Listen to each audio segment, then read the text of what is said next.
সাপ চারিদিকে বিচ্ছু। আমরা নামছি গহীন জঙ্গল। আসো আসো আসো।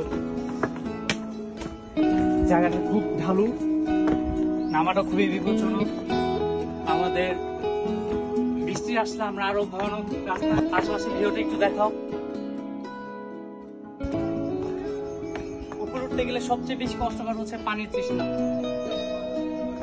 নিচে নামতে গেলে প্রায় 1200 ফুট উপরে উঠছি আমরা, এবং 1200 ফুট এখন নিচে নামছি। কোন এক্সপেরিয়েন্সটা আপনার কাছে অনেক ভালো লেগেছে? যখন আপনি 1200 ফুট উপরে উঠবেন তখন মনে করবেন যে আমি একটা জিনিস দেখছি। যত কষ্ট তত ফল। রাস্তাটা দেখা, রাস্তাটা দেখা, কত দেখাও, রাস্তাটা দেখাও। আমাদের ওই কোণে যেতে হবে, আরো প্রায় 550 ফুট নিচে নামতে হবে। তারপর আমরা আমাদের নিচে নামতে পারবো। এরপর যাবার আমরা হচ্ছে খোয়া ঝর্ণায়। সেখানে এর চেয়ে বড় ট্রেকিং, এর চেয়ে বড় দুর্লভ জায়গা। এখানে হাঁটতে গেলে পা পিছলে যাওয়ার সম্ভাবনা আছে, যার কারণে সবাই সাবধানে হাঁটবেন। এখানে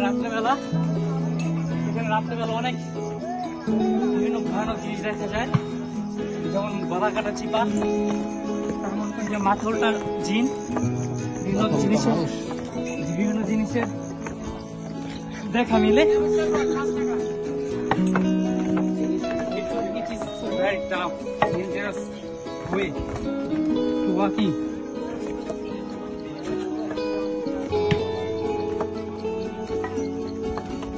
নামতে হবে ভাই, নামতে হবে, কিন্তু সতর্ক ভাবে নামতে হবে।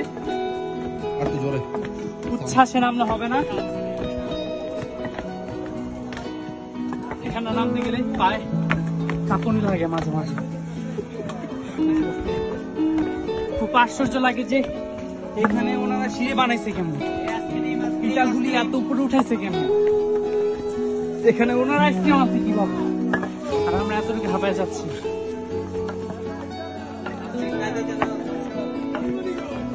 আমাদের ক্যামেরাম্যান উনি আজ তো 1.5 কেজির একটা ক্যামেরা নিয়ে 1200 ফুট উপরে উঠছে।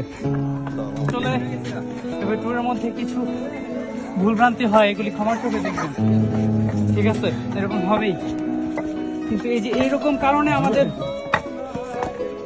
কথা বিকৃত হয়ে মানুষ লজ্জিত হয়, এটা ঠিক না। আমাদের জিজ্ঞেস করতে হবে, তারপর আমাদের ডিসিশনে যেতে হবে। নামতে থাকবে আমার শরীর, আমার আব্বা করে ডাক্তারছে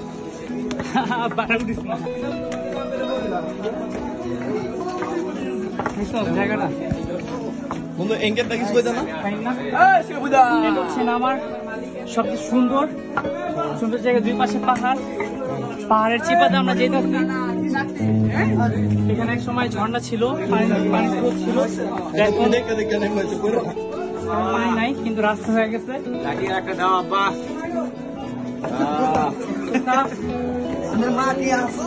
পাহাড়গুলি দেখা ভেরি হার্ড স্টোন।